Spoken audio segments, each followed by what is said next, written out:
വർഷം 1997. പസഫിക് സമുദ്രത്തിൻ്റെ ആഴത്തിൽ നിന്ന് ഒരു വിചിത്രമായ ശബ്ദം റെക്കോർഡ് ചെയ്യപ്പെട്ടു. ആ ശബ്ദം ഏകദേശം 5000 കിലോമീറ്റർ അകലെയുള്ള ഹൈഡ്രോഫോൺ പോലും കേട്ടു. അത്ര ശക്തമായ ശബ്ദമായിരുന്നു അത്. ആദ്യമായി അത് കേട്ടപ്പോൾ ശാസ്ത്രജ്ഞർ പോലും ഞെട്ടി. കാരണം അത് തിമിംഗലത്തിൻ്റേതുമല്ല, കപ്പലിൻ്റേതുമല്ല, ഭൂകമ്പത്തിൻ്റേതാണെന്ന് ആദ്യം ഉറപ്പിക്കാനായില്ല. ആ ശബ്ദത്തിന് അവർ ഒരു പേര് നൽകി, ദ ബ്ലൂപ്പ്.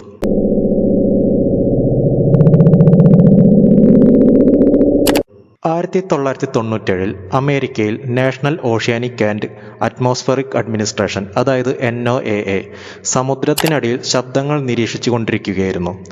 അപ്പോഴാണ് തെക്കൻ പസഫിക് സമുദ്രത്തിൽ നിന്ന് അസാധാരണമായി ഒരു ലോ ഫ്രീക്വൻസി സൗണ്ട് ലഭിച്ചത്. ഈ ശബ്ദം ഏകദേശം 1 മിനിറ്റോളം നീണ്ടുനിന്നു. അതിൻ്റെ ശക്തി കാരണം ആയിരക്കണക്കിന് കിലോമീറ്റർ അകലെയുള്ള സെൻസറുകളിൽ അത് രേഖപ്പെട്ടു. ഈ വാർത്ത പുറത്തു വന്നതോടെ ഇന്റർനെറ്റ് മുഴുവൻ ഒരു തിയറി പ്രചരിച്ചു. ഇതൊരു ഭീമൻ സമുദ്രജീവിയുടെ ശബ്ദമാണ്. കാരണം ബ്ലൂ വെയിലിനേക്കാളും ശക്തമായ ശബ്ദമായിരുന്നു അത്. അങ്ങനെ പലരും കരുതി. കടലിൻ്റെ ആഴത്തിൽ മനുഷ്യന് ഇതുവരെ കണ്ടെത്താൻ സാധിക്കാത്ത ഒരു ഭീമൻ ജീവി ഉണ്ടാകാം. ഈ തിയറി സോഷ്യൽ മീഡിയയിലും ഡോക്യുമെൻ്ററിയിലും വ്യാപകമായി പ്രചരിച്ചു.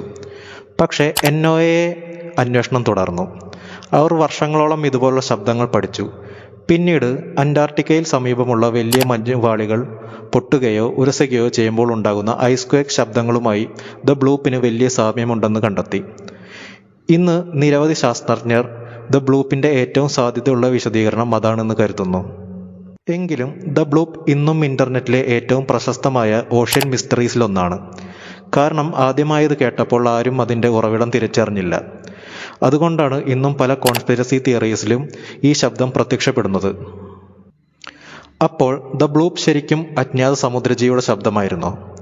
അല്ലെങ്കിൽ പ്രകൃതിയുടെ അതിശക്തമായൊരു പ്രതിഭാസം മാത്രമായിരുന്നോ?